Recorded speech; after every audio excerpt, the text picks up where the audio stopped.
Hello and welcome to this session for the Film Hub London Exhibitors Breakfast. I am Charles Gant from Screen International, and I also write the weekly Indie Box Office Report. I'm here to talk about the independent films that are coming to cinemas from May 17, and that's including British independents, American independents, documentaries, foreign language, re-releases, and more besides. And I should say I have a lot of films to get through, so apologies to any distributor if you feel I didn't give your titles due attention. Yeah, everybody, fasten your seatbelts, hold on to your hats. We have a lot to get through. I'm just going to move my window over to the side and expand this into a slideshow. So I'm going to begin by talking about the films that have already been released to streaming or VOD, but are going to be available to cinemas. Now, I really think Nomadland, Minari, Judas and the Black Messiah, Sound of Metal need no introduction. Just to comment that Nomadland has only been shown on the Disney Plus Star channel, so I think a lot of people who are the potential audience for this film do not have Disney Plus, so I think there will be a lot of people want to see it at the cinema. Minari has been available on a number of platforms, and it has done very, very well in the BFI Player chart and the Curzon Home Cinema chart, but hopefully people want to see it on the big screen. Ditto Judas and the Black Messiah, which is Warner Brothers have made available on various platforms. Sound of Metal has been exclusive to Amazon Prime, so I think there'll be a lot of people who are not customers, Amazon Prime customers, who will be wanting to see this film on the big screen. The Dig, which did fantastically well on Netflix, excellent film. I believe that Altitude will be booking that into cinemas who wish to play it. Ammonite did phenomenally well when it was a one-day exclusive through the London Film Festival last year. It took over £100,000 from that single day for Lionsgate.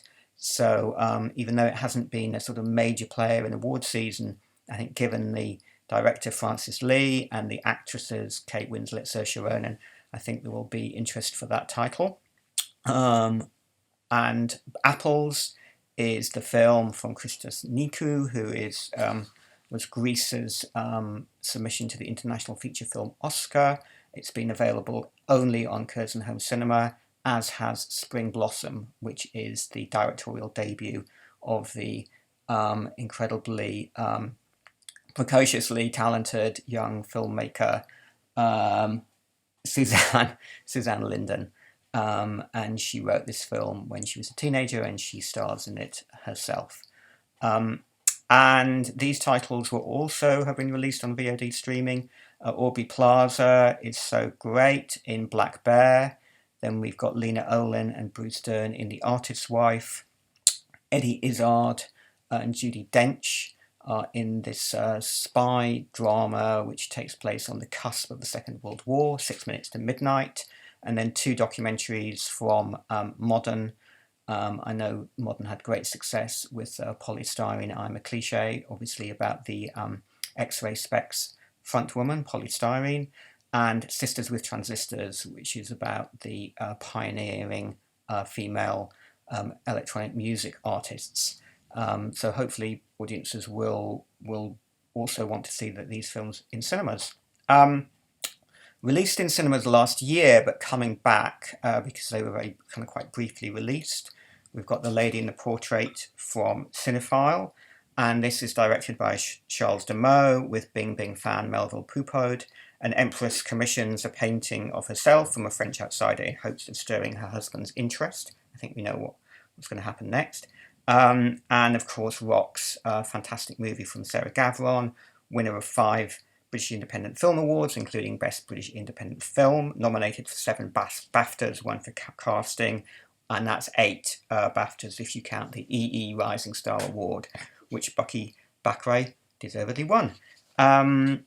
So yes, Altitude will be offering that to cinemas should you wish to have it back.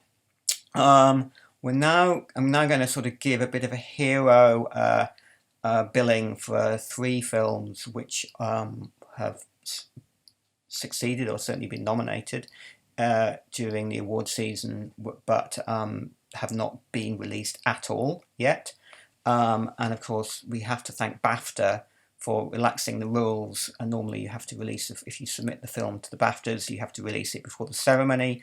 This year they relaxed that rule, which means that Lionsgate are releasing The Father on June 11. This is a fantastic film from Florian Zeller, based on his own stage play, co-written with for Christopher Hampton for the English language adaptation. Stars Anthony Hopkins, Olivia Colman, Rufus Sewell, Olivia Williams, Imogen Poots and Mark Gatiss, nominated for 6 BAFTAs and 6 Oscars, winning Best Actor and Adapted Screenplay in both cases. You don't need to hear any more from me on this film. Let's watch the trailer.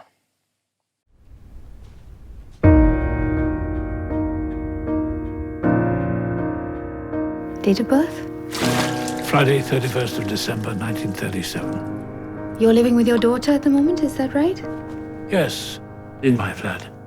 You see, the situation is very simple. I've lived in this flat for 30 years now. It's me! And my daughter is very interested in it. No, Dad, what are you talking about?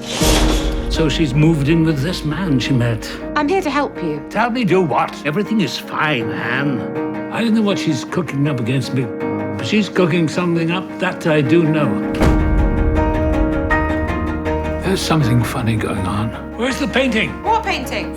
Believe me, there's something funny going on. Has anyone seen my watch? It's been stolen. No, it hasn't. What do you mean, no, it hasn't? You know, it's been going on for some time. It's me! Anne! Strange things going on around us. What is this nonsense? Where's Anne? What are you talking about? Where is she? I'm here.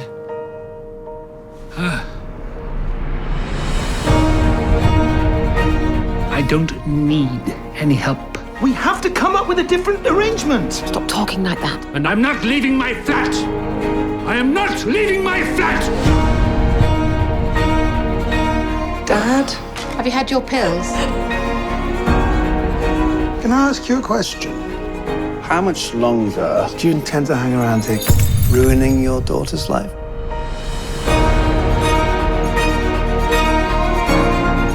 Who are you, exactly? What about me? Dad? Who exactly am I?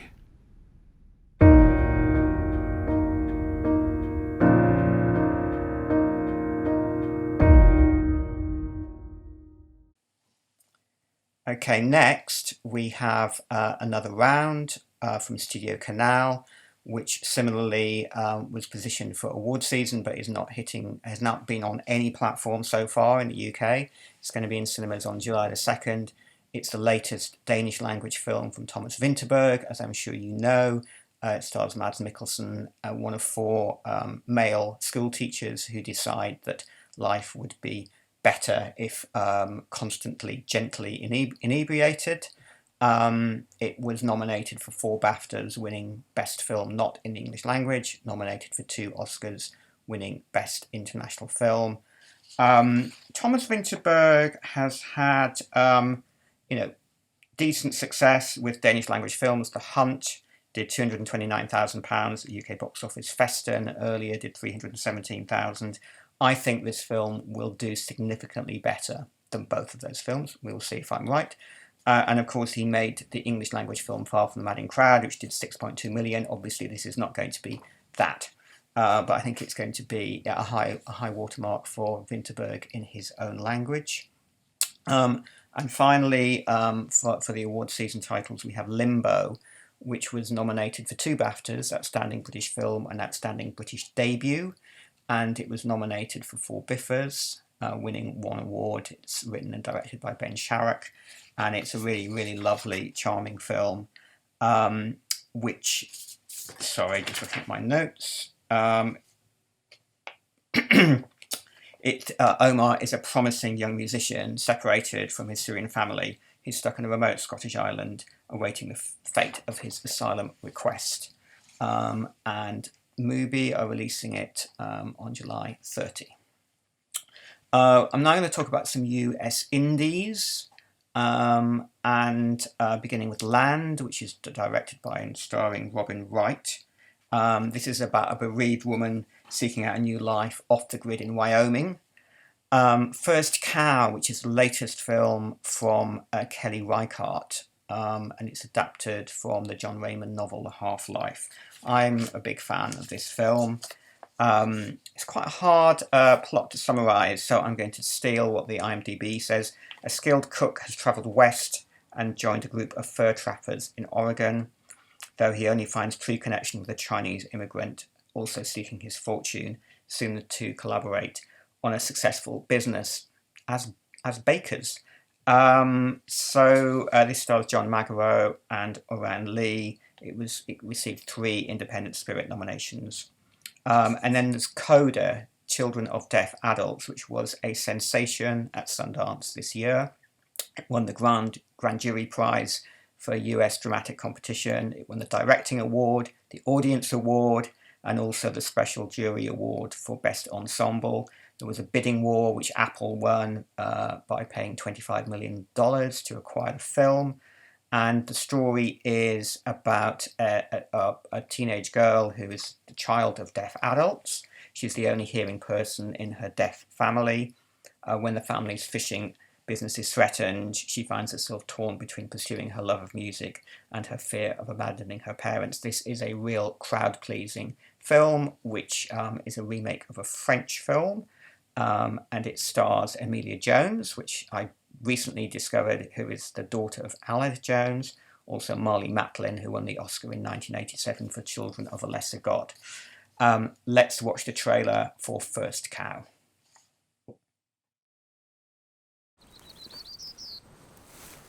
Who's there? Hello? You all right? Hungry. There are some men chasing me. This is a land of riches, I tell you. It's the getting started that's the puzzle. No way for a poor man to start. Saw the cow today. First cow in the territory. This ain't a place for cows. Well, it's no place for white men either.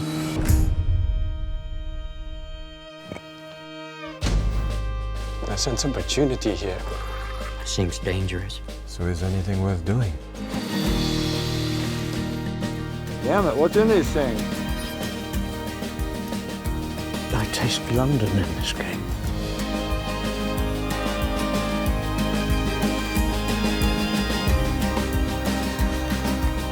Some people can't imagine being stolen from. And like us, Cookie. Take away! We have to make our own way.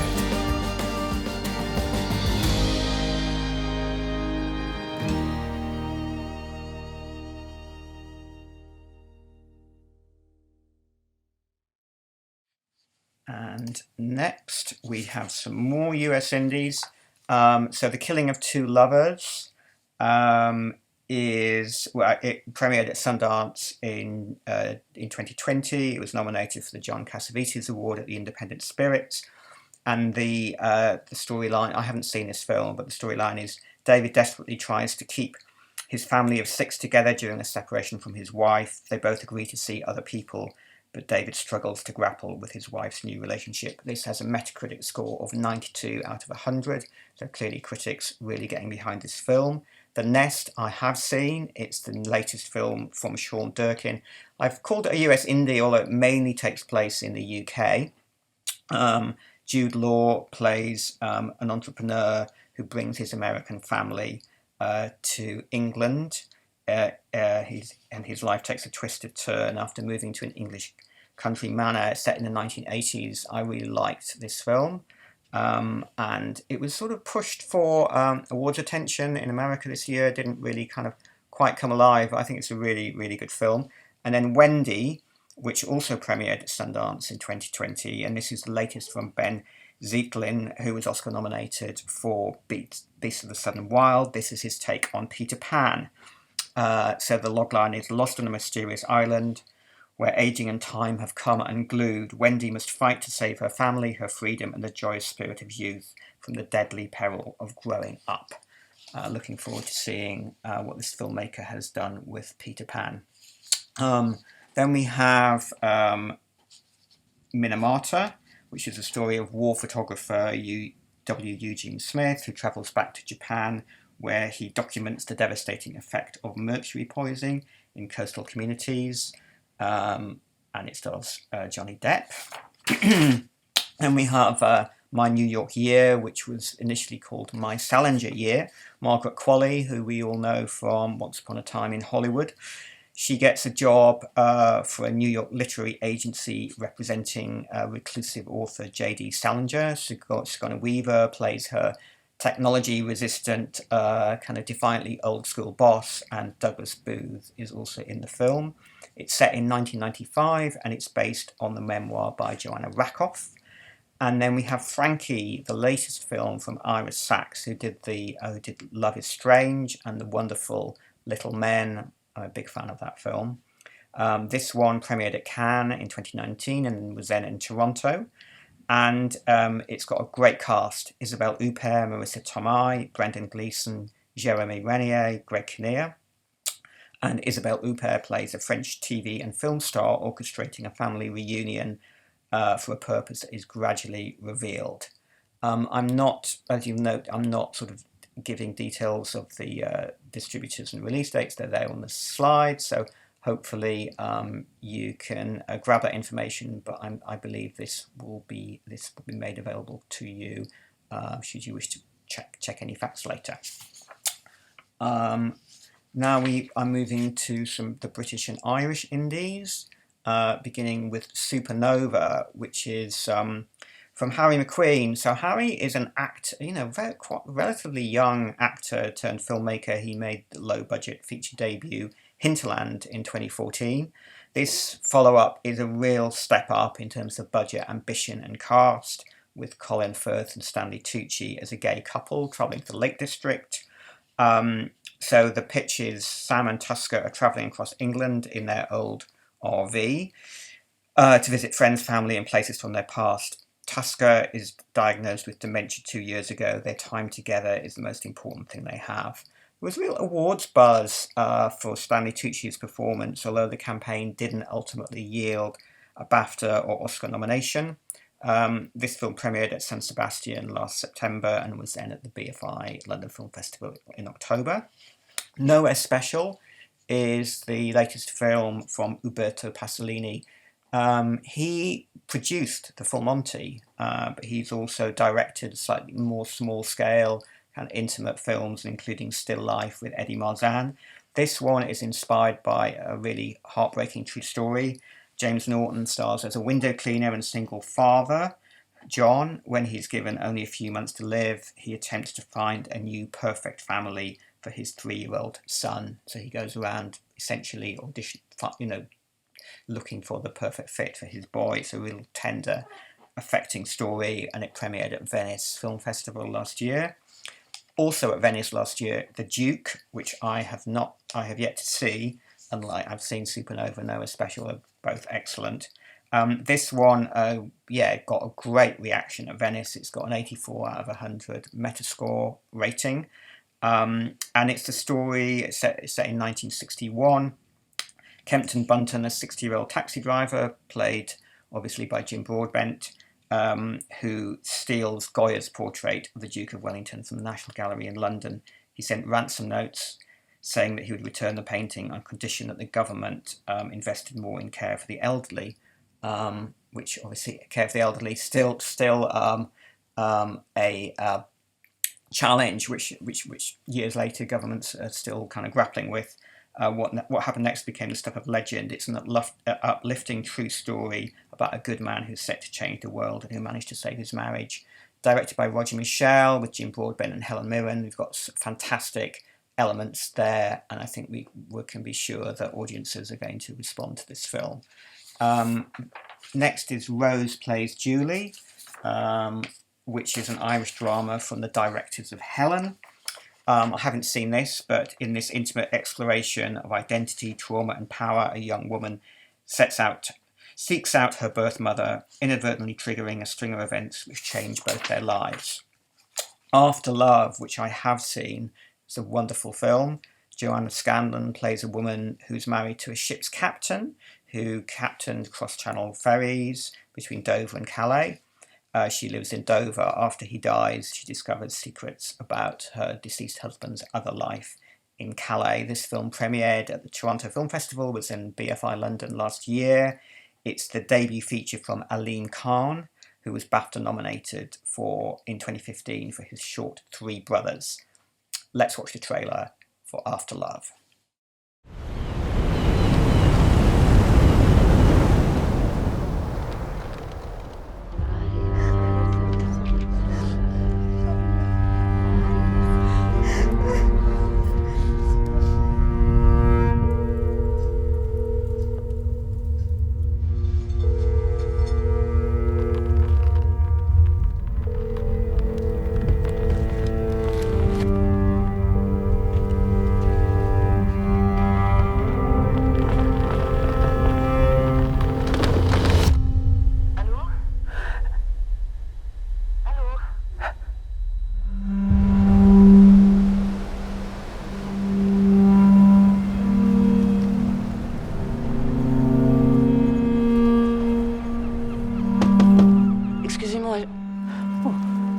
Pardon, madame. I'm sorry. You are here for the cleaning?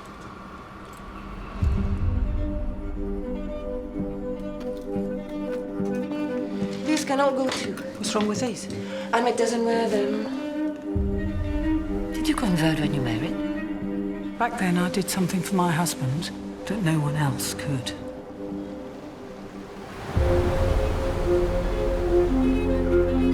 Ahmed and I, we are not married. He has a wife in the UK. How can you share knowingly? We all break the rules we set for ourselves. I need you to listen. Why did you come here?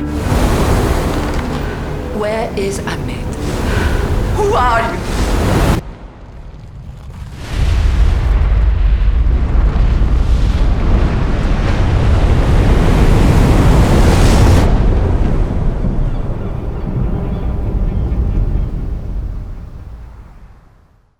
Hi. So next we have Search, which I have seen. It's a really powerful performance from Ben Whishaw as an airport security worker who suffers a breakdown. This is the billing. Set over 24 hours in London, Surge is a stripped-back thriller about a man who goes on a bold and reckless journey of self-liberation. This is the debut feature from Anil Karia, who was BAFTA nominated in 2018 for his short Work. And also Rare Beasts, which is the feature directing debut of Billy Piper, who, after making this film, went on to co-write the excellent TV series I Hate Susie, which has just been multiple BAFTA nominated. In this film, it's billed as an anti-rom-com about Mandy, a career-driven single mother who falls in love with the charming traditionalist Pete, and it's with Leo, Bill and Kerry Fox, as well as Billy Piper, obviously. Premiered at Venice in 2019 and was at the BFI London Film Festival that year. At the BFI London Film Festival in 2020 is Wildfire, the feature directing debut of Kathy Brady. It premiered at Toronto before playing in London. It's the story of two sisters who grew up on the fractious Irish border. When one of them, is played by Nicky McGuigan, who's been missing and finally returns home, the intense bond with her sister, played by Nora Jane Noon, is reignited. Together they unearth their mother's past, but uncovered secrets and resentments which have been buried deep, threaten to overwhelm them. Granada Nights. This is set in Granada, Spain. A British tourist struggles with a broken heart as he befriends a group of young foreigners and crashes into the heart of the international student scene. And this is the feature directing debut of Abid Khan. And Zebra Girl is based on the Derek Ahonen stage play. The pitch is Catherine's seemingly perfect rural life is turned upside down after she discovers her husband is hiding a dark secret that leads her to the unthinkable, which is murder. And the male star of this is Tom Cullen, who obviously was so good in Weekend. Sweetheart was won the Audience Award at Glasgow Film Festival, and it was also at BFI Flare. Sadly, I missed seeing this film, but it looks really great. I can't wait to see it. It's the feature writing, directing debut of Marley Morrison, and it's about a socially awkward, environmentally conscious teenager named AJ is dragged to a coastal holiday park by her painfully normal family, where she becomes unexpectedly captivated by a lifeguard named Isla. This film was backed by both BBC Films and BFI Production Fund, so obviously they responded to something very strong in the script. Undergods is from video and commercials director China Moya. It was nominated at the BIFAs for production design and effects. This is a case where, it shows the importance of things like the British Independent Film Awards. I didn't really know anything about this film, but in order to vote in those categories, obviously you have to watch all the nominees. So I watched Undergods, and I was really taken with this film. It's quite sort of really original, ambitious film from video and commercials director. It's interlinked tales set against a dystopian future, and the ensemble cast includes Kate Dickie, Adrian Rawlins, and Tanya Reynolds. Second Spring is the fiction feature debut of Andy Kelleher, and it's about a woman who's diagnosed with a brain disease who leaves her husband for a man she hardly knows. Then we have The Green Knight from Entertainment Films. This is written and directed by David Lowery, the US filmmaker who did A Ghost Story, which I'm sure everyone remembers. This is a fantasy retelling of the medieval story of Sir Gawain and the Green Knight, and it's with Dev Patel, Alicia Vikander, Joel Edgerton, Sean Harris, and Barry Keoghan, recently seen in Calm with Horses. What a great cast. And then The Last Letter from Your Lover from Studio... I haven't given the details there. Sorry, it's from Studio Canal. I think that seems to have dropped off the page. But this is based on the Jojo Moyes book. Jojo Moyes' Me Before You grossed 9.6 million at the UK box office, the film based on her book. So it'll be interesting to see if this one can repeat the trick. I haven't read this book, and I don't think the film is... sorry, I have got the details there. Studio Canal, August the 6th. It stars, as you can see, Felicity Jones, Callum Turner, Joe Alwyn, Shailene Woodley. So it's very sort of appealing cast for its target audience. Indie comedies, Dream Horse is more of a comedy drama based on, I don't know if you saw the documentary Dark Horse from Louise Osmond in 2015. It's the true story of the Welsh bartender who convinces her neighbours to chip in and to buy a foal, which they then sort of train up to be a racehorse. It premiered at Sundance last year, and it stars Toni Collette and Damian Lewis. Kind of funny, charming, heartwarming, true story. People Just Do Nothing, which may or may not be called People Just Do Nothing Big in Japan, obviously based on the TV comedy, and it's the first big screen outing for their boys from pirate station Corrupt FM. And then a couple of titles from Kaleidoscope. So Me, Myself and Die, which I haven't seen. I'll give you the pitch. When Bridget Jones-type Janet wins the trip of a lifetime, she's convinced by her best friend to pretend to be the opposite of who she actually is in the hope of finding love. But it's only when she becomes herself again that she gets close to her happy ever after. Ellie and Abby and Ellie's Dead Aunt. This was selected for the Flare Festival, BFI Flare last year, which that festival sort of didn't proceed because the pandemic hit. But it's described in the brochure as a delightful rom-com. So it's a queer teen rom-com from Sydney-based writer-director Monica Zanetti. It won the Audience Award for Best Narrative at Mardi Gras Festival in 2020. The story goes, school captain Ellie has a serious crush on her classmate Abby and is worrying over inviting her to the Year 12 formal. Enter her deceased Aunt Tara, a lesbian activist from the 80s who returns from the dead to act as fairy godmother to Ellie, guiding her through the trial and tribulations of her first love. Switching genre here to the indie horror genre, In the Earth is the new film from Ben Wheatley, which premiered at Sundance last year.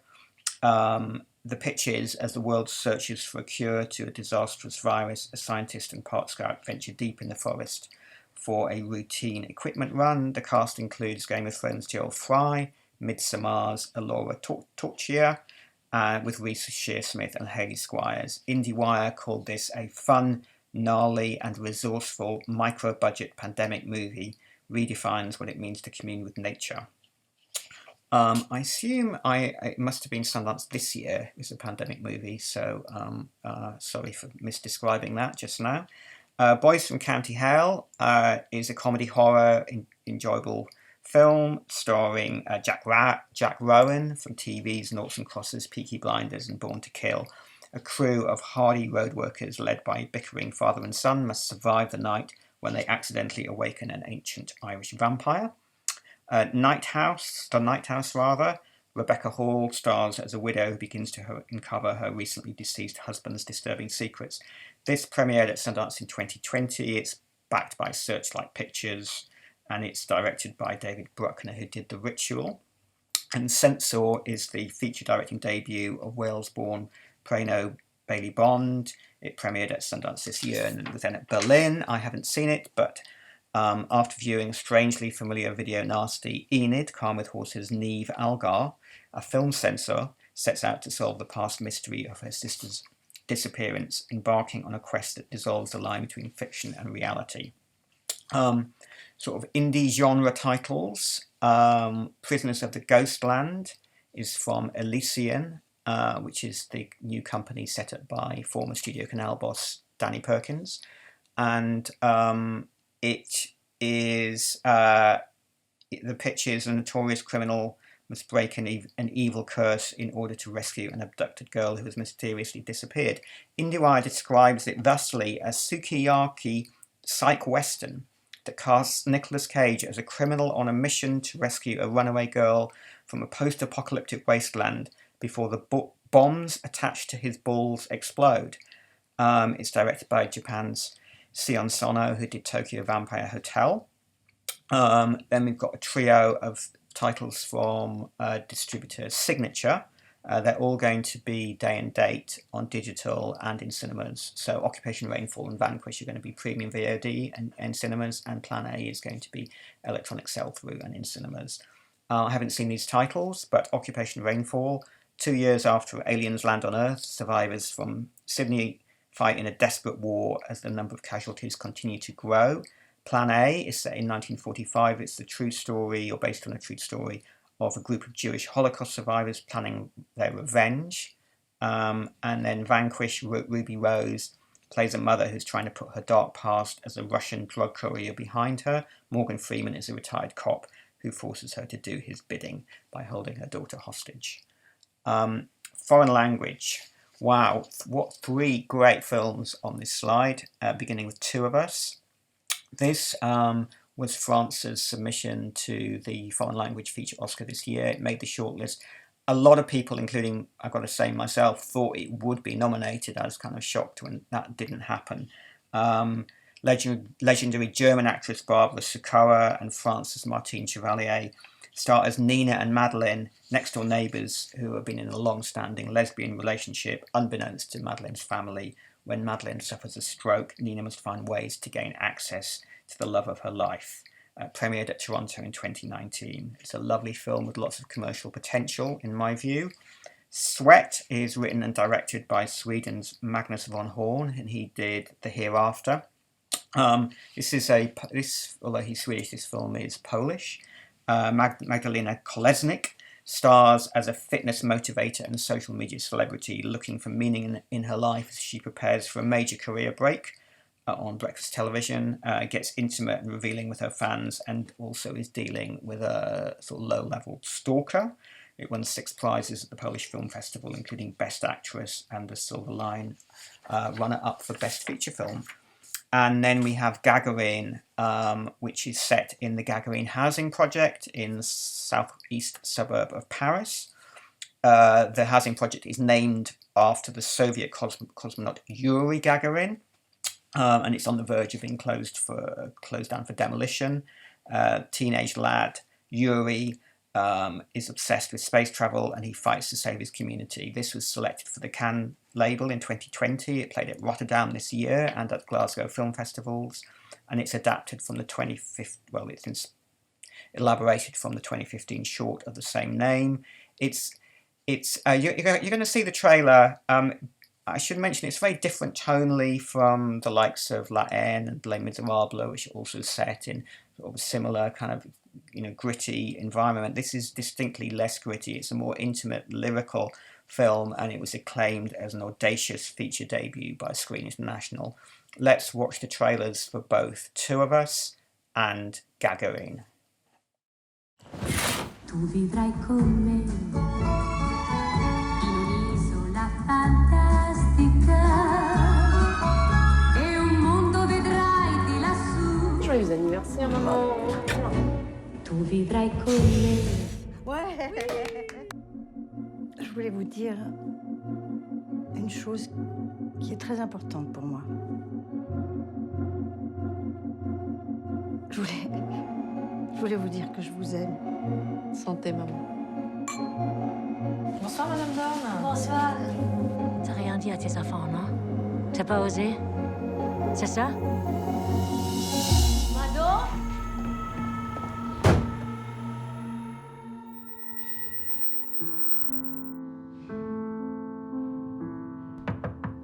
Madame Girard, votre voisine est venue vous voir. Madeleine. C'est drôle quand même d'avoir choisi cet endroit pour prendre sa retraite. Ça, c'est le Colisée. C'est marrant, on dirait Madame Dorn.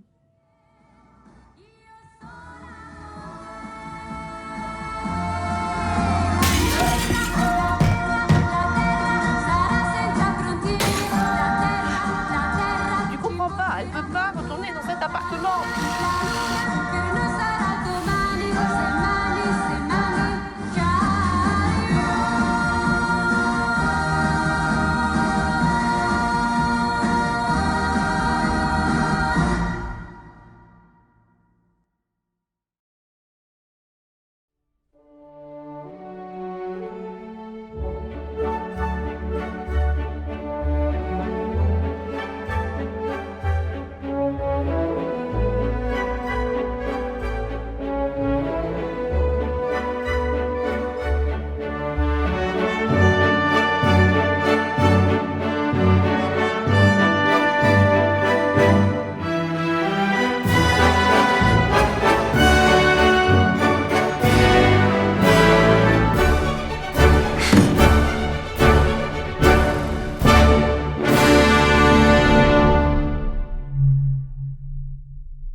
Okay, so continuing with foreign language, Night of the Kings, which was Ivory Coast's submission to the International Film Oscar this year, and it made the shortlist.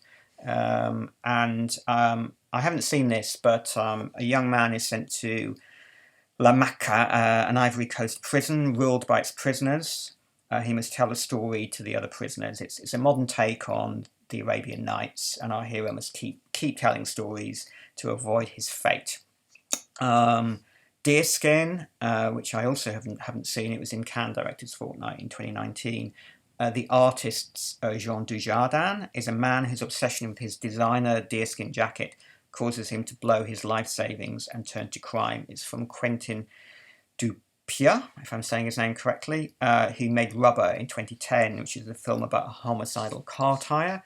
So he's continuing his tradition of very kind of quirky storylines with a sort of slight genre skew. New Order, which I have seen, is a fantastic film. Michel Franco's film premiered at Venice last year, then played at Toronto and BFI London. A lavish high society wedding unexpectedly turns into a class struggle that leads to a violent coup. This is set in Mexico, by the way. Michel Franco made After Lucia and Chronic. Hollywood Reporter called it a terrifyingly riveting and a vicious gut punch, and I can't argue with that, but it's a very, very, very compelling film. 3 Danish films. I haven't seen these films. Wildland is the feature directing debut for Jeanette Nordahy. It premiered at Berlin in 2020. Ida moves in with her aunt and cousins after the tragic death of her mother in a car accident. The home is filled with love, but outside of the home, the family leads a violent and criminal life. Shorter, which is also called known as Enforcement, premiered at Venice last year. It's a feature directing debut for these filmmakers. 2 police officers on routine patrol find themselves trapped in a maze of buildings when unrest spreads. And Riders of Justice. This is from Anders Thomas Jensen, who's a very, very prolific and successful Danish screenwriter with credits on Lone Scherfig's Will But Wants to Kill Himself, Suzanne Bier's Brothers, Love Is All You Need, and After the Wedding. This is his fifth feature as director. Mads Mikkelsen plays a deployed military man who returns home to his teenage daughter after his wife dies in a train accident. He begins to suspect that the accident might have been a carefully orchestrated assassination, with his wife being a random casualty of this crime. I'm looking forward to all of these films. Now we've got Martin Eden, which premiered in competition at Venice in 2019, where Lica Marinelli won the Volpi Cup for Best Actor. It also won Toronto's Platform section. It's loosely based on the 1909 Jack London novel, but transposed to mid-20th century Naples. It's about a working-class man struggling to become a successful writer. And sorry, that's Luca Marinelli, obviously not what I just said. It Must Be Heaven, latest from Palestinian filmmaker Elia Suleiman. It's warmly described as a droll comedy by Hollywood Reporter and whimsical and wistful by Variety. The logline is, filmmaker Elias Suleiman travels to different cities, Paris and New York, and finds unexpected parallels to his homeland of Palestine. This is the first feature from Suleiman since 2009, The Time That Remains, and of course he also directed Divine Intervention. Fatima is a Portuguese movie based on historical events. 3 young shepherds in Fatima, Portugal, report visions of the Virgin Mary, inspiring believers and angering officials of the church and the government who try to force them to recount this story. The Collini case. So Marco Kreutzpainter, he did Summer Storm in 2004, which I remember very fondly. I haven't seen his new film, which is about a young lawyer who stumbles upon a vast conspiracy while investigating a brutal murder case. It stars Austria's Elias Mbarek. Don't know if I'm pronounced that correctly. He's a big star in Germany. He was a star of the Suckling Shakespeare comedies. He's also the German voice of Paddington in the first Paddington film. I assume the sequel also. Jumbo premiered at Sundance in 2020, and it was then at Berlin. It's a debut feature from director Zoe Wittek, and it's about a young woman played by Noémie Merlan from Portrait of a Lady on Fire, who falls in love with an amusement park attraction. And Co-Pilot, this premiered in Panorama in the Digital Berlin Film Festival this year. It's set in the mid-1990s and centres on a woman whose world is shaken when her lover disappears. I Never Cry. It premiered in San Sebastian last September. It's the second feature from Poland's Domolewski. It's about a 17-year-old woman who travels to Ireland, 17 by the way, who travels to Ireland to bring her father's body back to Poland after he died working on a construction site. Sounds quite a serious premise, but I'm advised it's a drama laced with black humour. And The Fever, which played both Locarno and Toronto in 2019. This is a second feature from Brazil's Meia Dorin. It's got a very strong 82 out of 100 Metacritic score. The film is about a security guard at the Manaus cargo port who experiences a fever that may be more than physical. Variety called it an intimate and entrancing modern-day fable. Turning to animation and family animation, Demon Slayer Mugen Train is the highest grossing film of all time in Japan. It's also topping the US box office as I speak right now, where it grossed $34 million after 2 weekends of play. It's based on the manga series by Koyu Haru Gotouge, and it's directed by Haruo Satozaki. And it looks on track to be $500 million worldwide at the global box office. I'm really looking forward to seeing it. Earwig and the Witch is also from Elysian, Danny Perkins' new company. It's directed by Goro Miyazaki, the son of the Studio Ghibli titan Hayao Miyazaki. Goro earlier directed Tales from Earthsea and From Up on Poppy Hill. This one is based on the Diana Wynne Jones novel.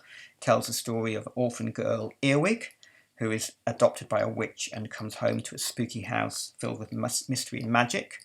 We also have two animations from Signature. Both are being released with a full window. Felix is a French-Canadian animation described as follows: taking advantage of his mother's absence as she departs on a cruise ship for some rest and relaxation, 12-year-old Felix sets out to find his father, a fisherman who disappeared 2 years earlier. Moonbound is based on one of Germany's most popular children's books. It tells the story of little Pete who embarks on an enchanting journey. Documentary next. The Reason I Jump, great movie, premiered at Sundance in 2020, won the Audience Award for World Cinema Documentary, was nominated for 3 BFI Awards, winning Best Sound and Best Documentary. This is based on the book by Naoki Higashida. This immersive film explores experiences of non-speaking autistic people from around the world. State Funeral is from Ukraine's Loznitsa. Has made fiction features such as My Joy, In the Fog and Donbass, and he's made documentaries such as Maiden. This is one of his documentaries. State Funeral explores how the personality cult of Joseph Stalin was revealed in the grand spectacle of the Soviet leader's funeral. And Gunda from Russia's Kosakovsky, this very charming documentary is without dialogue. It looks at the daily life of a pig and its farm animal companions, including her litter of piglets, 2 cows and a 1-legged chicken. Let's watch the trailer for Gunda.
So also documentary, The Filmmaker's House. This premiered at Sheffield Doc-Fest last year. Mark Isaacs makes really brilliant, distinctive documentaries. I loved his film Outside the Court, which he filmed outside the court on Holloway Road. I haven't seen The Filmmaker's House, but here goes. When the filmmaker is told his next film must be about crime, sex or celebrity to get funded, he takes matters into his own hands, begins shooting in his home with a cast of characters. Sparkling the Story of Champagne. This is from Frank Mannion. Frank Mannion's producer credits include Divorcing Jack and Grand Theft Parsons. This is his directing debut, and it's described as a love letter to the joys and pleasures of champagne. And The Space in Time is co-written by Nick Tausig. He's also a prolific, UK producer and executive producer. His credits on fiction features such as Ill Manners and Churchill, and on the documentary McQueen, teaming here with editor and shorts director Riccardo Savini. He presents what is billed as an intimate portrait of one family's struggle to transcend a fatal muscle wasting disease, Duchenne muscular dystrophy, which in turn becomes an unlikely celebration of the disabled life, and the life cut short by rare disease. Ahead of the Curve. So this is a story about the best-selling lesbian magazine ever published. Tracks the lesbian visibility and community from the early 90s to the present day through the story of Curve magazine. Participants in the film include Leah Delaria and Melissa Etheridge. The Eighth, which premiered at Hot Docs last year, tells the story of Irish women and their fight to overturn one of the most restrictive laws on abortion in the world. After a 35-year struggle, the pro-choice side have to radically shift tactics to try and bring this historically conservative electorate over the line. And The Human Factor, which premiered at Telluride in 2019. So this epic behind-the-scenes story of the United States' 30-year effort to secure peace in the Middle East. It's recounted from the unique perspective of the American mediators on the front lines, and that's from Dogworth. And then 3 films from Dartmouth. Almost Liverpool 8 is a documentary love letter to Toxteth. 50 years ago, renowned photographer Don McCullen took a series of photographs around Liverpool 8. Inspired by these images, we go on a historical and social exploration of Liverpool 8 over the last half-century. Congo Calling offers perspectives on coexistence and cooperation between Europe and Africa, and the question, how helpful is the help of the West? And Bank Job, fed up with predatory economic institutions and drastic wealth disparity after the 2008 financial crisis, community-led movements are ready to take aim at archaic economic systems that are beneficial for a few and predatory to many. So here are some biographical documentaries. The Most Beautiful Boy in the World, premiered at Sundance last year. So this film is about the actor Bjorn Andresen. He played Tadzio in Visconti's Death in Venice in 1971 and was proclaimed by the director to be the most beautiful boy in the world, a statement that continues to impact his life. Oliver Sacks' His Own Life played Telluride in New York Film Festivals in 2019, and it's the life and career of the renowned neurologist and author Dr. Oliver Sacks. Isha, Journey into Infinity, is a film about the Dutch graphic artist who died in 1972. And Lady Boss, this is produced by John Batsek of Passion Pictures. His recent credits include the BFI-nominated The Australian Dream and Rising Phoenix. This takes the viewers on an immersive journey through the trailblazing life of novelist Jackie Collins, narrated by a cast of Jackie's closest friends and family. The film shares the private struggles of a woman who became an icon of 1980s feminism whilst hiding her vulnerability behind a carefully crafted, powerful public persona. Some more biographical documentaries. Mosley, It's Complicated, chronicles the life and times of former Formula One president Max Mosley. The film takes a no-holds-barred approach to the story of his career. The Witches of the Orient from Modern is the story of the 1964 Japanese Olympic volleyball team, the Oriental Witches, and Alex Ferguson, Never Give In. It was at Glasgow Film Festival this year. It's obviously a look at the life and legend of Manchester United manager Alex Ferguson. Music docs, The Beatles Get Back, directed by Peter Jackson. Lot of anticipation for this film, which is released by Disney. The film draws from material originally captured for director Michael Lindsay Hogg's 1970 documentary of the album The Beatles Get Back, and endeavours to recut his film to show the friendly camaraderie that still existed between the Beatles, as well as to challenge the long time assertions that the project was entirely marked by ill feeling. It employs the techniques developed for Jackson's They Shall Not Grow Old to transform the footage with modern production techniques. I think whatever this film turns out to be, there's going to be a lot of interest in it. Sparks Brothers from Edgar Wright premiered at Sundance this year, and it's about Ron and Russell Mael, the creators of the pop rock band Sparks. It's got an 81 out of 100 Metacritic score. IndieWire said a delightful and unusually spirited love letter to the least straightforward art pop duo in the history of British-sounding American music. And Summer of Soul, which is subtitled Or When the Revolution Could Not Be Televised, premiered at Sundance this year, won the Grand Jury Prize and the Audience Award for documentary. It's a feature documentary about the legendary 1969 Harlem Cultural Festival, which celebrated African American music and culture and promoted Black Pride and Unity, a series of 6 concerts that took place over 6 weekends in Mount Morris Park in Harlem. It's got a 94 out of 100 Metacritic score. This event happened at the same summer as Woodstock, but received relatively scant attention from mainstream media. The concerts were filmed, but the footage has sat in a basement for 50 years. Says Variety, it's a music documentary like no other, because while it's a joyful, cataclysmic and soulfully seductive concert movie, what it's really about is a key turning point in Black life in America. Billie Eilish, The World's a Little Blurry, I believe has been on Apple TV already, but Altitude are presenting it for cinemas at the end of May, and it's an intimate look at the life of the singer-songwriter's journey. It's directed by R.J. Cutler, who did the September issue. Last Man Standing is from beloved and veteran documentary filmmaker Nick Broomfield. It presents new material and evidence never heard before, telling the definitive story of Suge Knight and the murders of Biggie and Tupac. Don't Go Gentle is about the British rock band the Idols, who formed in Bristol in 2009 and scored a #1 album, Ultra Mono, in 2020, which We Intend to Cause Havoc is about the formation of Zambia's most popular rock band of the 1970s. It documents the life of lead singer Jagari, whose name is an Africanization of Mick Jagger's name. Re-releases. So Fargo really needs no introduction, but I think this is nicely timed after Frances McDormand winning another Oscar for Nomadland.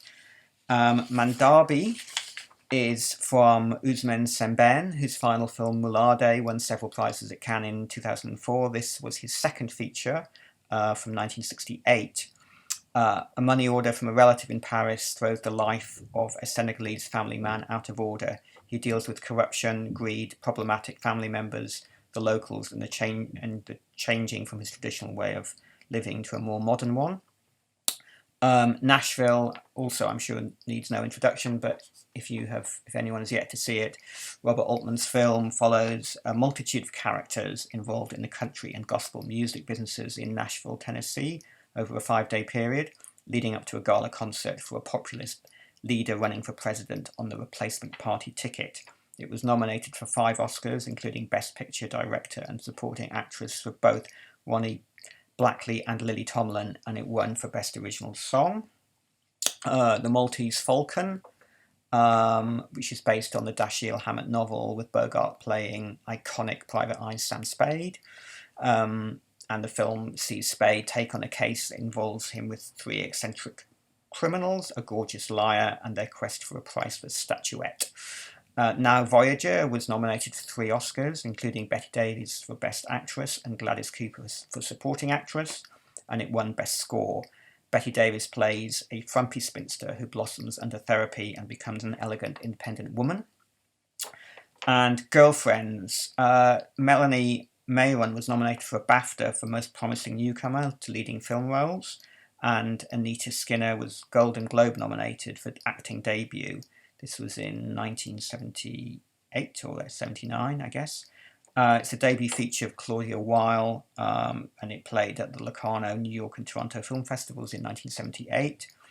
And it's about a photographer and her girlfriend are roommates. She's stuck with small change shooting jobs and dreams of success. When her roommate decides to get married and leave, she feels hurt and has to learn how to deal with living alone. And finally, we have a special event, The Human Voice, which is happening on May the 19th. This is a 30-minute short film directed by Pedro Almodovar, inspired by the 1930 Jean Cocteau play. This stars Tilda Swinton. And it's a special event release, and it comes with a pre-recorded Pedro Almodovar and Tilda Swinton Q&A hosted by Mark Commode. I'm now going to bring my screen back. So thank you for bearing with me through that kind of rather epic canter through the films. I believe that a number of the distributors are going to be available to talk to later on in breakout rooms. So hopefully they can give you more information. And thanks so much.